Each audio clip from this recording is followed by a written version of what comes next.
Da-da-da-da. You have to sing the intro. Do we sing the intro? Who's going to sing it? Do we both do that and turn to the camera? Shall we? You can always edit it out if it looks shit. How cheesy would that be? Let's put it in the way of the gasoline junkies thing. I'm only messing.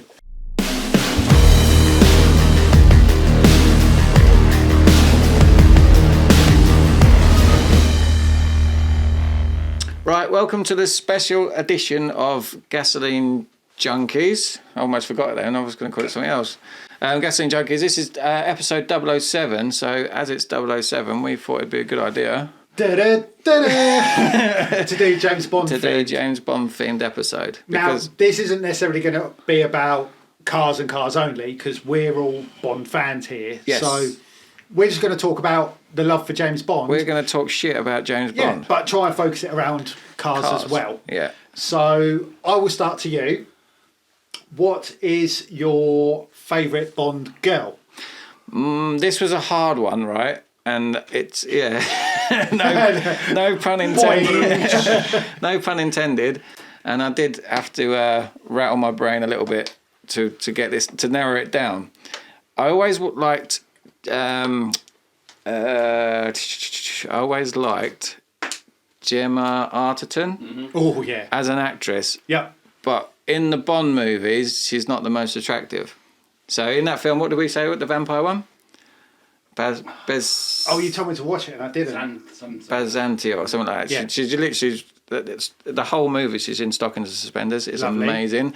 And at that point, I'd say, yeah, she was. But in the Bond films, I would say the sexiest Bond girl would be the one who had the red dress. She was in Casino Royale, and she the one on the horse on the beach. Oh, yes. She is amazing. Yeah. And I can't remember her name. So you'd have to Chris Google. producer would have to find her name. So going back to Gemma Arterton, I'm gonna slightly disagree with you because redhead, tick. Yeah. She's wearing a trench coat, tick, Yeah. and she's wearing knee-high boots. Oh yeah, she ticks all the. She ticks all the boxes, but I get what you mean. She has looked better. She's looked better. Yeah. What was the other thing? Tamara Drew. She was in a film called Tamara Drew. If you ever get a chance to watch it, it's a proper chick flick, but she wears Daisy Dukes in it, and it's like, I need some alone. I need the wife to go out. yeah. But I would say the sexiest Bond girl for me is have you got a name yet? The one from Casino Royale. She has a red dress, and when Bond... Yeah, she's the villain's when Bond wins missus. the DB5 and the card game, he takes her out on a date. What's her name? I don't think her name's ever announced in it. No, I think it is right. It doesn't matter. I'll put a picture. Yeah, of we'll find it. We'll let you know when we find it. But she's my Eva Green? No. I must admit, when I've been doing research for this episode, she comes up. She's the number one Bond girl. Eva Green. So she was. She's nice. She was Vespa. Yeah. Yeah. Yeah. She's very naturally beautiful. Yeah, really, very, very naturally beautiful. I'm going to say mine, and I know Chris will agree with this. Denise Richards. Yeah. When she plays that professor or the nuclear physicist or whatever she is. So was that Pierce Brosnan? Yes. Yeah. Yeah, that was a Pierce Brosnan. Yeah. But then it was the female baddie in it as well. What was her name? It was the one with Robert Carlyle as the baddie. Oh, okay. Yeah, the Russian type woman, wasn't she? It's called The World Is Not Enough, I think. Yeah. Yeah. Oh, what was her name? It will come to us then. We really should have researched this a bit better. So let's gloss over it. Yeah, I think Denise Richards. I think Halle Berry. I was going to say Halle Berry. Awesome in it. Yeah. I think she was really cool. And I think the current Bond girl, although she's just so naturally beautiful. But then what's her name? Anna Ramirez? No, Anna D. Adams, is it? Anna Yeah, She was incredible. Yeah, she was amazing. I mean, and to the point where that was probably the best bit of that film, wasn't it? Yeah. That 10 minutes that she was in was phenomenal. Yeah, but also as well, going back to one of my favourite ones is A View to a Kill, and there's a report, and this is back in the 80s. There's a reporter in it who Roger Moore teams up with and ultimately sleeps with, but she's phenomenal. Yeah, she's Zorro. She does a deal with the baddie. Is it Zorro or Zorin or whatever it is? Right. And she's lovely. She's so amazing. Yeah. So yeah, I can't remember the names. Give us the names because we haven't prepared this. We're a bit gooey eyed with Bond ladies. But going back to Bond girls or staying on Bond girls, Pussy Galore has got to be the best name for a Bond girl, isn't it? Best name ever. I thought about naming my child it. I think you got Pussy Galore. Who was the stuntman? Oddjob. No, not going away from Bond. He's got the cool name. Oh, the Dick Warlock. There's a Dick Warlock. Remember the film Escape from New York? Yes. Kurt Russell? Yeah. His stunt double, his name is Dick Warlock. In real life. Brilliant. What a name. That's a great name. If they become famous, I'm changing my mind by Danielcraig. Although, if we're going to go back to cars ever so slightly, there is a Lamborghini test drive. Oh, Lamborghini test driver's name is Max Venturi. How much of a test driver name is that? It's the coolest name. I'm sure he's a Lamborghini test driver. Yeah. But anyway, we digress. Yeah. Right. So, what about Sexiest Bond Man then? That's a really good one. I'd say Danielcraig. Excluding Danielcraig, because I think we both agree that Danielcraig has brought a new level of sophistication and sexiness to Bond. Yeah. Whereas some of the ones before that were quite tongue-in-cheek, a bit cheesy. Bit cheesy, yeah. And I think I might be correct in this stat or not, but the way Daniel Craig's films have been filmed, it's the first time you've ever seen Bond bleed.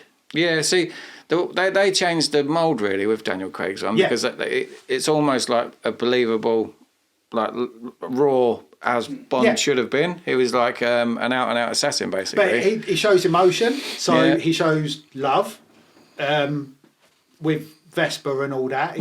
He shows love, compassion, maybe a modicum of compassion. But yeah, like you say, they flipped the script with him. But I think excluding James Bond, who was your... Sean Connery, I think. Yeah? Yeah, look, back in the day, he had something about him, didn't he? Yeah. It just oozes coolness, really. I'm going to say Roger Moore, because he was in A View to a Kill, which is it's probably the most... Yeah, see, I find favourite James Bond even film. though Roger Moore's got probably the coolest name out of all of them, because it's quite... There's an innuendo there, isn't there, really?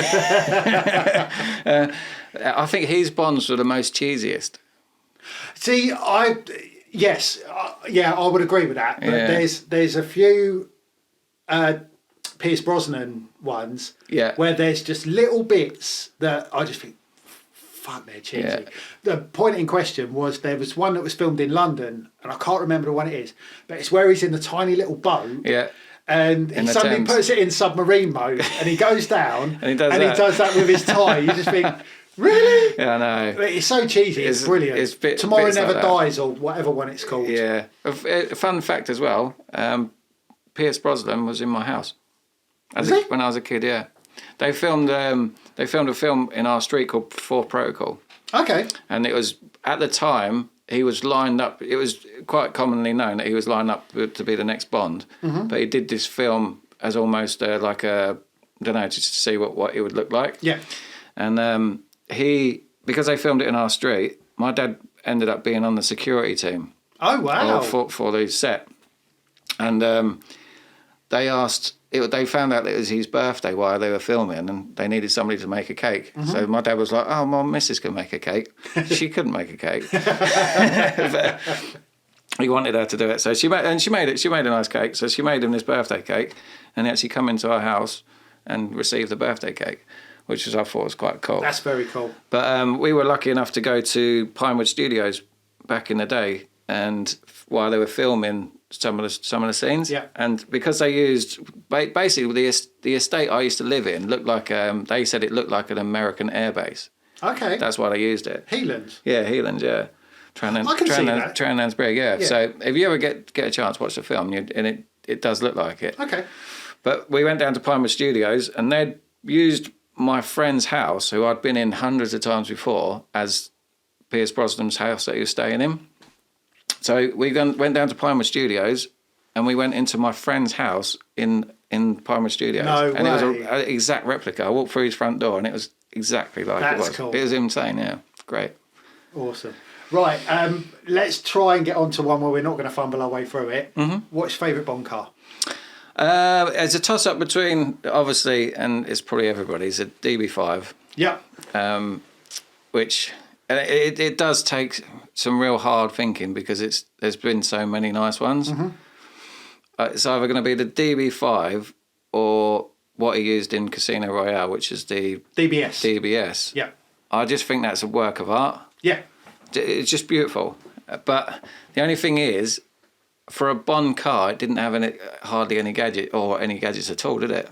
But it saved his life. It did save his life, because it had the defibrillator. So, if you was to say what's the best Bond car, I'd say the DB5. Okay. But my one I think's the best looking, and the one I would probably have, would be the DBS. The DBS. Yeah. Yeah, good answer. Mm. Yeah. I think mine... I think I'm going to say the DBS as well. Yeah. Because coming from Aston Martin, the car before that was a DB9, and it was getting a little bit tired because they hadn't altered the way it looked too much. And I think the wheels, the stance, the kit, everything on that DB, it just makes for the perfect looking car. Yeah. I think visually, aesthetically, everything, the noise it makes, everything, it's just perfect. And I find, like, it was in my top 5 cars. If I won the lottery, it would be one of the ones that would be in my top 5, because one, it looks stunning and it's a sports car, but 2, it would be a good daily. Expensive good day. Money's an object. I just won the lottery, you know. But yeah, DBS is probably one of the best looking Astons ever made. Yeah. I'll throw it out there. If you disagree, spam me. But no, I think you're right. Yeah. Okay. And the other one, there was another one that came up. I actually think, genuinely, it's going to sound really weird, the Ford Mondeo. Fun fact. So in this room, myself and Chris had the same car. Yeah, I think from what that, again, like the Aston Martin, what the Ford Mondeo was before that, to when they reintroduced it, it's so radically different. Yeah. Did you know? Fun fact as well. That was a prototype. Yeah. So when they used it in that film, to the point where there was like MDF panels and like it was held together with like fucking super glue and bubble gum, I suppose. But it wasn't finished. But they needed that car to be in that shot. Yeah. And but yeah, again, I think it probably got most middle-aged men who were thinking about a company car, family wagon, whatever. They thought, oh, what's that? It certainly got my spidey sense tingling. It's nice, yeah. Yeah, and I've already thought of another answer to one of the questions. Favourite villain car?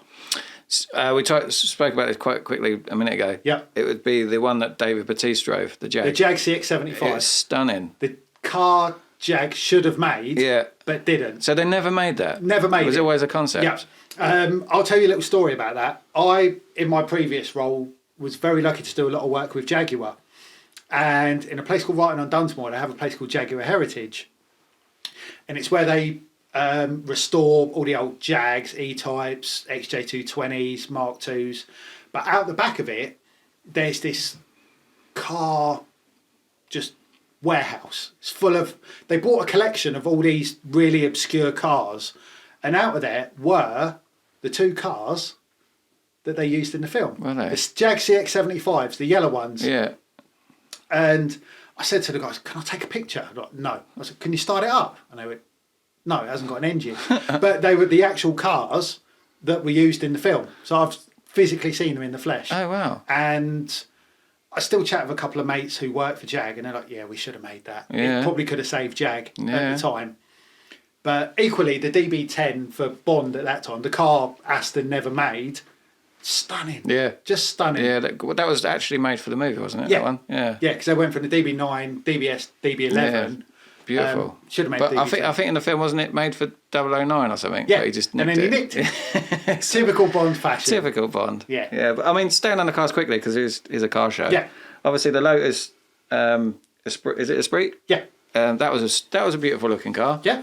But they used two, didn't they? There was a red one as well. Yeah. Yeah. Which to me, it was a little bit more mods on it. Yeah. Yeah. It's like stickers and different colour wheels and a bit spoilers and whatnot. I'm going to choose another one as well. Go on. It's a Pierce Brosnan one. It's the Beamer 750 IL. Yeah, the one that he drives. The one with where thing. he drives with the phone. Yeah, which you can do that now. Yeah. Back then it was like, I know. Yeah, you can call your Tesla. I think that's a stunning looking car. I love big long Yeah. saloons and stuff, but yeah, that was stunning. Yeah. But the thing is, we'll get onto this as well. Your filmmaking background and stuff, continuity has always been a big thing for me. Yeah. And there's certain shots in that where the wheels differ on the cars. Yeah, It bugs the hell out of me. Yeah, don't they say that the Bond film where he's driving the Mustang and he drives it on two wheels down an alleyway, And then it's that way. and it comes out the other way. There's no room for it to turn whatsoever. But yeah, it makes you wonder how somebody didn't pick up on that. No idea. But if I can pick up on it, then they Yeah, should. obviously I had another question, which is probably going to mess with your OCD because this is now 9 questions. Go on. What's the worst car? The worst car? Yeah, in the Bond. Bond's driven. Yeah. Mine's going to be the 2CV. I was just thinking 2CV. I fucking hate those with a passion. They're horrible. I can't hate them because I've never had a go in one. I think I sat in one. I don't think I ever been driven in one. While you're talking, this will pan onto you. I'm gonna have to have a. Right. Okay. But it's for me, it was just like such a shit cheap built car. Do you know one villain car that we haven't spoken about? The XKR on ice. The green one. The green one. With all the gadgets. Yeah, stunning. Yeah. I watched it the other day. I was doing a bit of research, and I just thought, as a Bond car, like villain car, the gadgets were amazing, isn't it? You know, it's got like the Gatling gun and the rocket launchers and everything. But they knew that film was gonna be on ice in the middle of a snow, Atlantic, wherever the fuck it was. And they made a convertible. There's an irony there, isn't there? It would have been fucking freezing. He's got a bald head and a convertible car in the middle of the fucking snow. Yeah. I thought they missed a trick there. I think I'm going to have to agree with you because I can't think of a worse car because I think every car James Bond drives, it makes look cool. Yeah. So it'll have to be the 2CV. Yeah. Yeah. But in terms of best villain car, I'm going to go off on a little bit of a tangent and say the XKR I love, but the Range Rovers that they drove in Spectre down the hill with the aeroplane and stuff, the pickup truck type ones, I fucking love them. I love them. And they do recreations that are available. Do they? Yeah. They're, I think a few, they're called like the Spectre edition from Jag. They're hideously expensive. I can imagine. But again, money no object, I would probably have one of them in full Spectre livery. Yeah. I just think they're cool. Yeah. They're so cool. I think on our first episode on the way up here that you said that would be in your... The Spectre one. Yeah. I like that a lot. Okay, right, another question. The next question would be, what is your favourite Bond gadget? I thought the invisible car was cool at the time. When I was watching it as a kid, that was like, oh, that's amazing. But when you look at it now, it's very silly. The thing is, it's been proven it can be done. Yeah, in this day and age, because they just cover it with mirror and they reflect the vision to go onto it. So, and again, going back to the last thing I was talking about, is on snow. Yeah, it's an invisible car. Everywhere it went, it left tracks. So even though you couldn't see the car, you're supposed to be a fan. You're picking the films to pieces. I know, but just the one. Yeah. What would I say my favourite gadget is? Have you got one? Yeah, I've got a couple. One for being really weird and one for being really cool. I like watches, so it's always James Bond watch. Yeah. But there was one again with Pierce Brosnan where I think he had an Amiga and he did something to the bezel, and it fired out a bloody bit of rope out of it that was half a mile long. It had the strength to hold up a building or something. And then he'd done a Tarzan and swung. I think it might have been with Denise Richards. Yeah. And he'd done that and he swung and everything. But I do think probably one of my dream watches is the one from No Time to Die. It's a beautiful Omega. But I'll be sad I can't remember what it did in that film. Right. But the one in Spectre where he just twists the bezel and then he throws it to Blofeld and then it blows up. Yeah. It's just so fucking cool. Practical. I just love the idea of someone I don't like. Have a look at me watch. Oh, isn't it nice? Bang, see you later. I think mine might be what you mentioned earlier with the Pierce Brosnan and the BMW. Yeah. And the phone. Are you classing that as a gadget then? Yeah. Yeah. Yeah, I think so. But I like the idea of, you know, a gun that's only moulded to your hand and pens that do this. Oh, the glasses in A View to a Kill that Roger Moore had, it was like the first X-ray glasses. Everyone else is wearing these very trendy, very beautiful designer glasses. And Roger Moore comes out with these glasses that covered half his face. And then he just goes like that and the screen just turns X-ray. Oh, okay. And he can look to see... He was perving over girls, wasn't he? Yeah. Well, trying to solve crime, but equally who he's going to lay that night. So, right, another question? Yeah. What is your favourite Bond film? I'd say Casino Royale because it just broke the mould. Yeah. For me, obviously, it hasn't... The only downside of it didn't have hardly any gadgets. No, it didn't. But it was just raw and it was just filmed perfectly. Yeah. Daniel Craig got slated up to the point of becoming Bond. And then as soon as it came out, everybody's had to eat humble pie, didn't they, really? I'm sure you and us at one point, being British gangster film fans as well, I'm sure when you and I watched Layer Cake that came before that, I'm sure there may have been a conversation between us saying it'd be perfect. He would be a really good Bond because of the bit in the garden with the silencer. Yeah. For me, as soon as I see that, I was like, he's Bond. Yeah, but even when he walked out of his estate agency and just the way he was so straight-faced and just looked so serious. Cool, yeah. There was a thing where... you look like he could be Bond from being a cocaine dealer. Yeah. So, bit of a career change, but... Only just. But yeah, I'm going to agree and say Daniel Craig has been the best. I do think No Time to Die was written with a little bit more... There was a few... I didn't like the way No Time to Die was written. Right. Like you, Casino Royale was just... breathtaking. Yeah. Absolutely breathtaking. And then what was the next one? Quantum of Solace? Quantum of Solace. So the thing is with Quantum of Solace, you need to watch that with this in mind.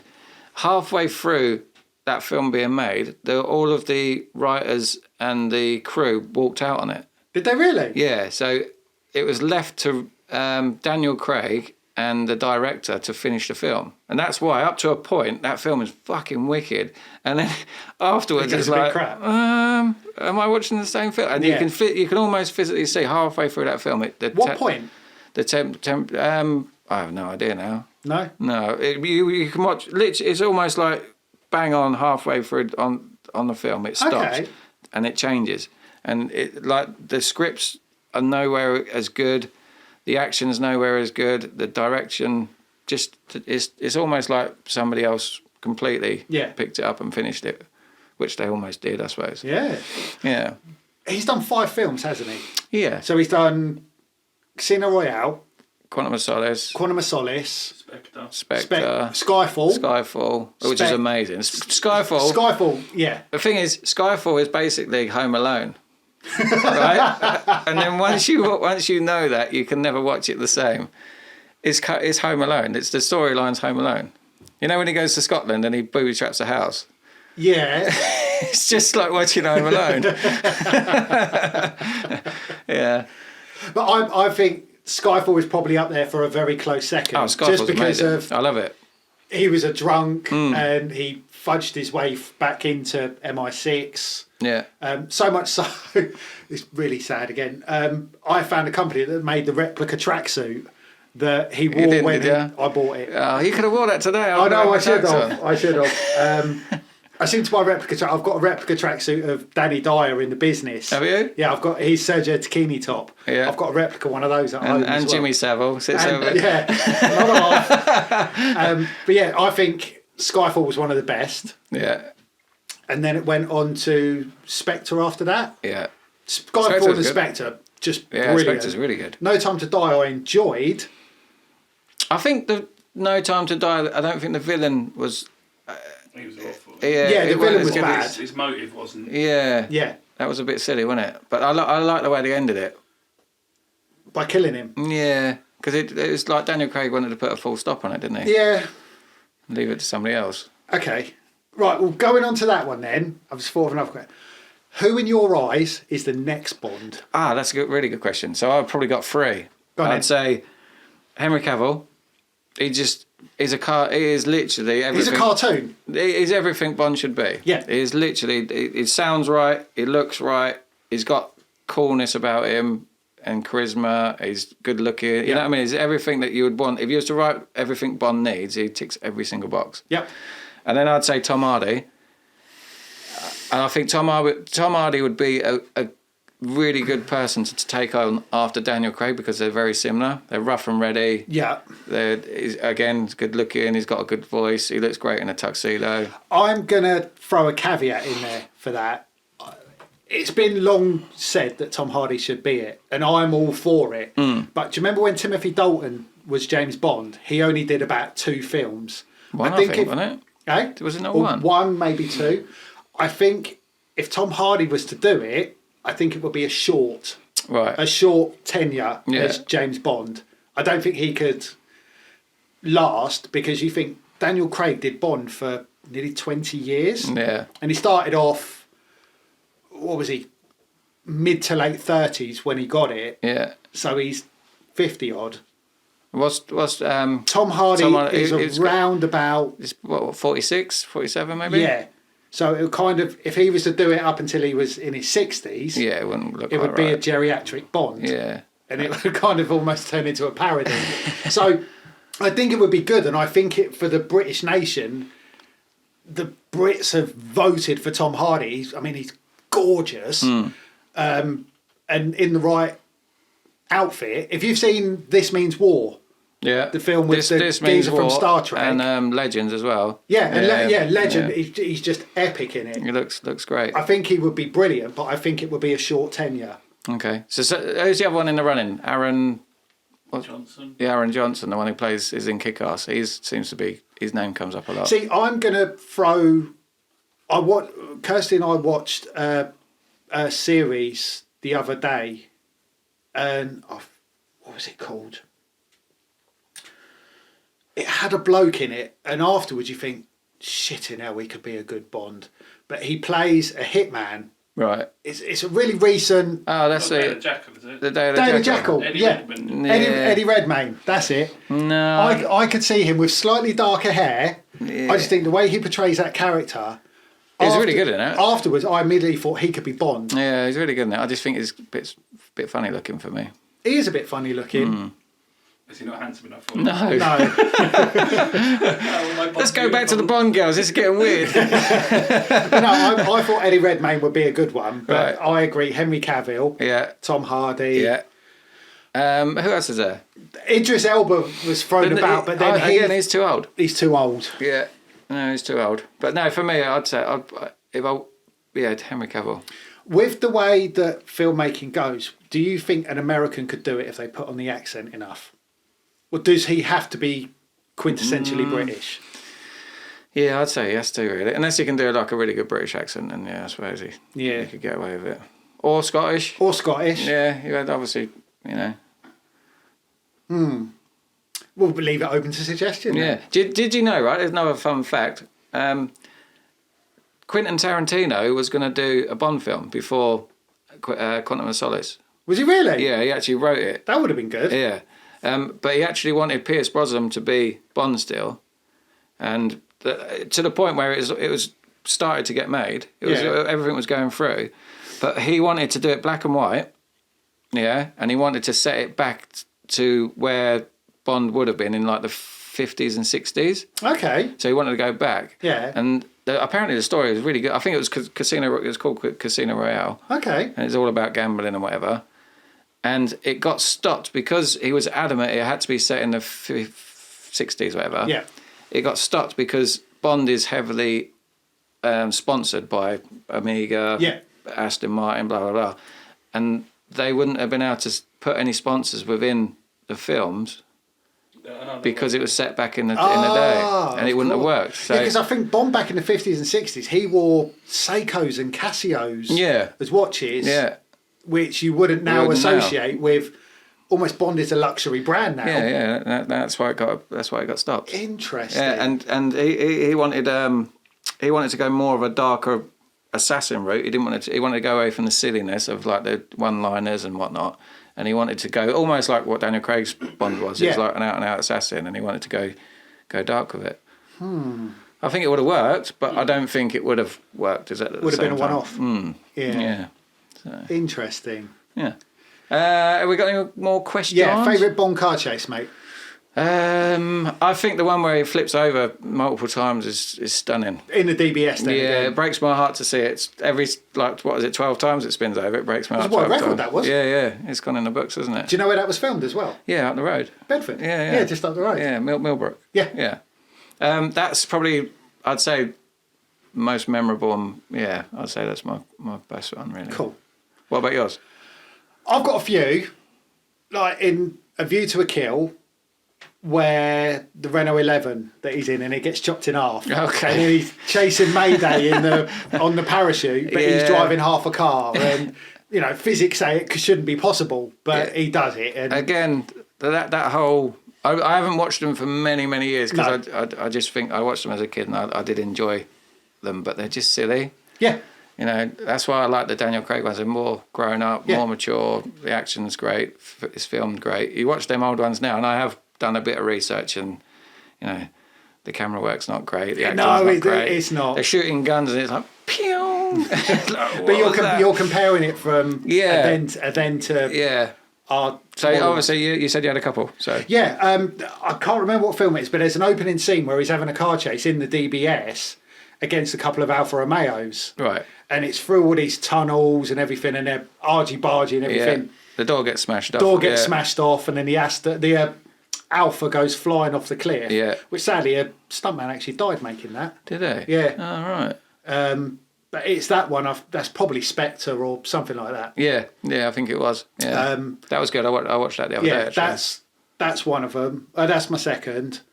The BMW 750 where he's driving it with the remote control. Yeah. Although it doesn't last very long, it's still bloody good. Yeah. Because it was just every lad's fantasy to remote control drive a full-size car. Yeah, definitely. And now you can. Yeah. It's mad. We can all be Bonds. Yeah. Is there any more questions? Best villain? Yeah, best villain. Best villain. That's quite a good one, really, because there's been some great villains, hasn't there, really? There's been some obscure villains. You got Jaws, haven't you? Yeah, I mean, Jaws was nuts. Jaws scared the shit. He gave me nightmares. Yeah, I think he gave me nightmares as well. It's massive, wasn't he? It's like... But the more Bond has got on, it's kind of the less intimidating the villain has got. And it's more, I'm going to blow the world up from the comfort of my lair while drinking an Earl Grey. Do you know what I mean? Yeah. I really like...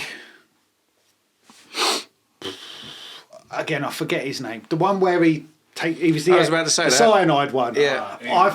That scene when he pops his mouth out. Yeah.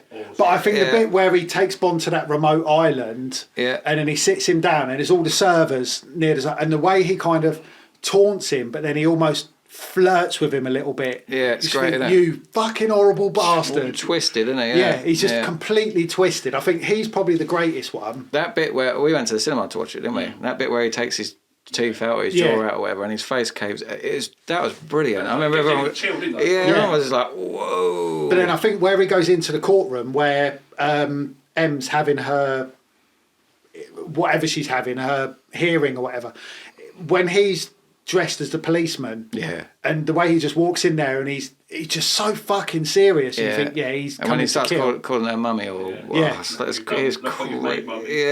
creepy. But I think I think he's probably the best one. Yeah. I think Zorro's great. Yeah. But all Zorro is a nasty businessman. Yeah.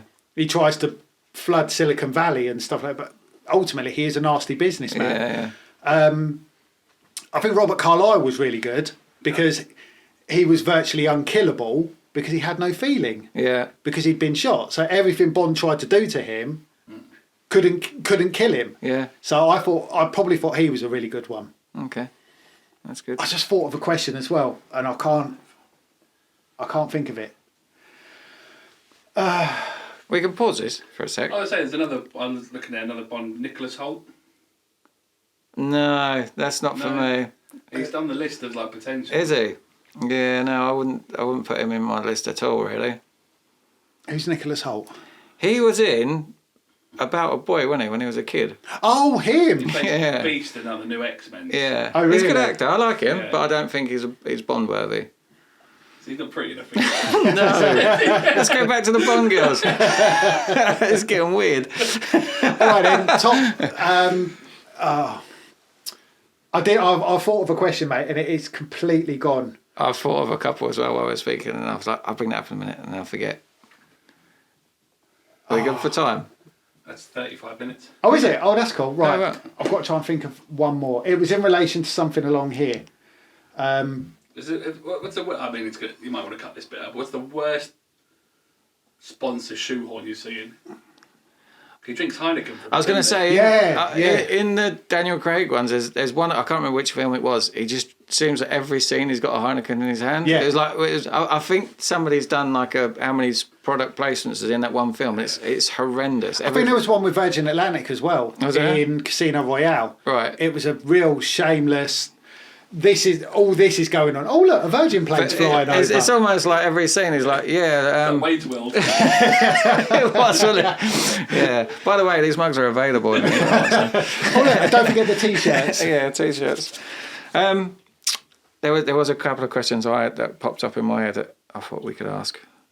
Who's the worst Bond? Have we asked that? We've asked everything of the best and the favourites. No. Who's the worst Bond?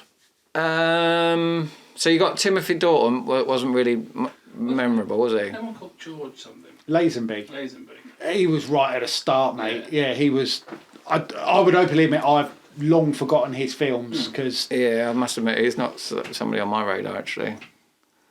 I'd say maybe Timothy Dalton's maybe. Yeah, they were filmed a bit differently. They were a bit gritty and a bit. Yeah, they did go down that route. Yeah, they didn't follow on from. No. I think they the did other try changing the tempo a little bit. Yeah. But then, like obviously doing some research, like one of the Bonds, did they go to the moon or they were going to go to the moon? But that was because Star Wars was doing so well. They wanted to introduce like a Star Wars style thing. That's why they're using. Furious one up there. They must have been. Fast and Furious nicked the moon. But they wanted them to use lasers, and they want and it was a bit like it's a Bond film. Yeah. Just, keep it a Bond film, but yeah. Oh, the question escapes me. It's got while we're driving home, it'll be like, I've got that question. I remember. So that was your worst. I'd probably say Timothy Dalton. Yeah, only because he's like, other than the skiing, when they cut the Aston Martin gets some skis on it and they go down there. Other than that, I don't really remember much of what he did. Can you remember any of Bond's cheesiest chat-up lines? Or cheesiest lines within a film? One instantly springs to mind, which you'll relate to. Can you remember one? Or you should know it. It was a Pussy Galore. It's a Pussy Galore one where she says, "My name's Pussy Galore," and he turns around. And he's like, and I think it's Sean Connery. Yeah. And he goes, "I think I'm in heaven." It says something like, "I think I'm in heaven." It's just really cheesy, but I don't think it's the cheesiest one. It's just the one that's just kind of sprung to my mind. The one that springs to mind you'll like is Denise Richards' character, where her name's Christmas Jones. Yeah. Coming Christmas or something. Yeah, it's when he's banging her at the end and he's like, I thought Christmas only comes once a year. He's like, genius, mate. Yeah.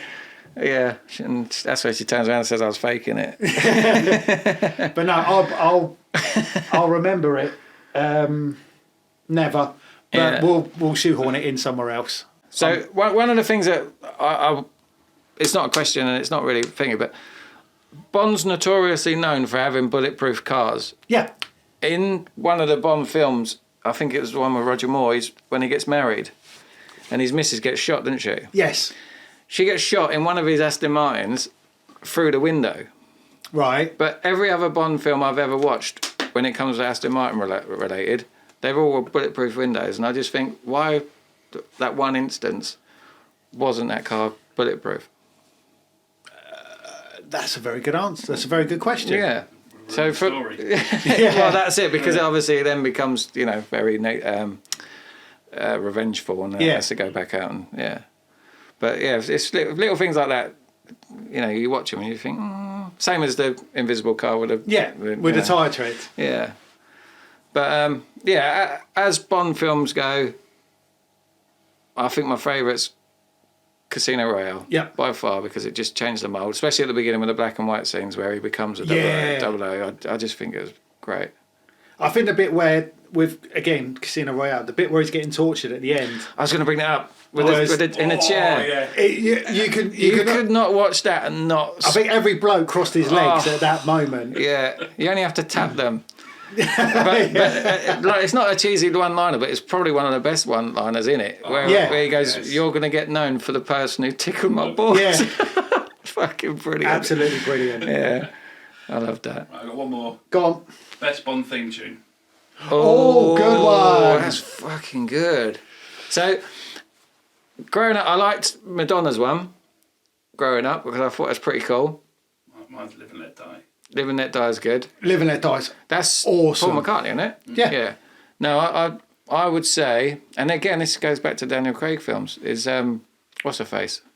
Adele's. I like that. Skyfall. It's just a really, it just, as soon as it starts, it's a Bond film, Bond song. I'm going to say The Living Daylights. That was good. It was sung by Aha, if I remember rightly. Yeah. The reason being is when it was going to revert back to a girl. When I was in middle school, it's either massive 15-inch wheels or girls.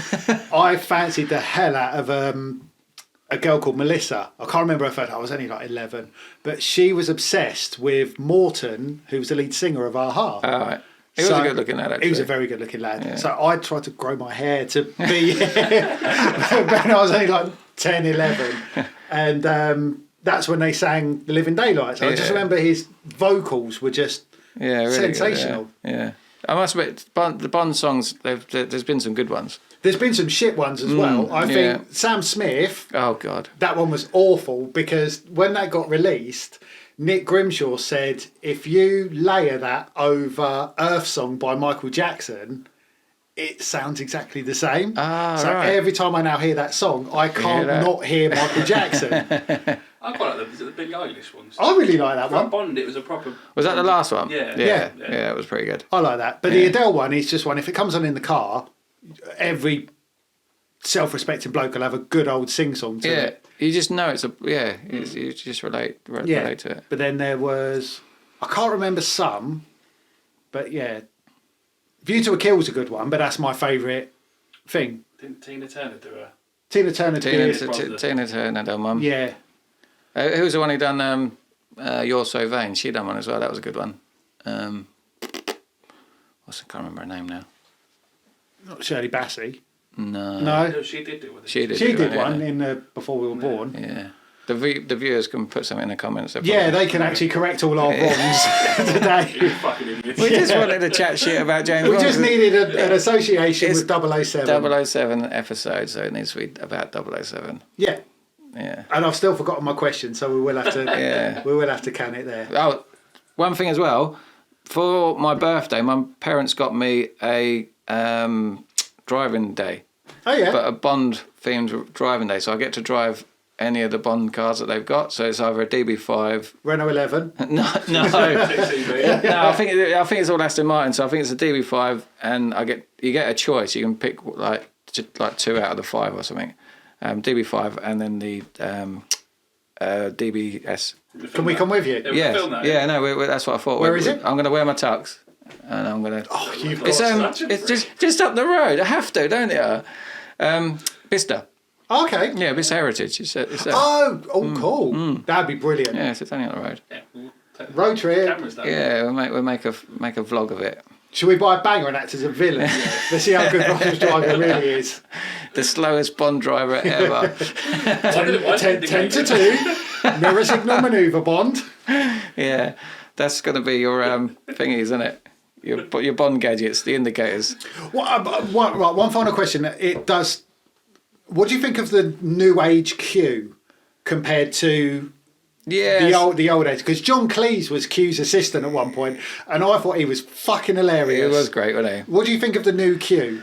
I liked him. So he was in that Black Doves, wasn't he? Yes. And I think it just worked really well. He's got the voice. Yeah. But again, I thought he was more serious than the other ones. A bit more comical. He was more tongue in cheek. Dare I say it, geeky. Yeah. He was the ultimate nerd. He's got the bank balance of MI6 to make shit for the world's most deadliest spy. Yeah. And, it doesn't get much cooler than that. And again, that's why I think the Daniel Craig movies are so good, because they just tick so many boxes. Everybody seems to be at the top of their game sort of thing. So, right, shall we wrap this up? Yeah. Please. Hold on a minute. Please, as you want to go. No, because I can't think this question's bugging the hell out of me. Our phone's going off at 2 a.m. I've got it, yeah. I'll be driving to work. I'll be driving to Cardiff tomorrow morning and be like, I've got it, lads. Right, so thank you for watching. Like, comment, subscribe, tell us where we went wrong. Which we probably did. If you've got any great James Bond facts, pop them in here, because we would love to know it. Yeah, we could do another one, however many Bond films there are in total. When we get to that number of podcasts, we'll do one for that. Or something like that. And obviously tell us as well whether you like doing the movie style episodes, because, we could do what we were talking about, Fast and Furious. I mean, we'd have to do 28 episodes because they just keep going on, don't they? And then Mission Impossible. That's had some wicked cars and some great car chases. I haven't seen them all. Loads of women. I better get watching. They're amazing. Yeah, I better get watching. The last one. the blokes. It's getting weird again. let's leave it before it gets too weird. So got merch if you want merch, and we'll see you next Tuesday.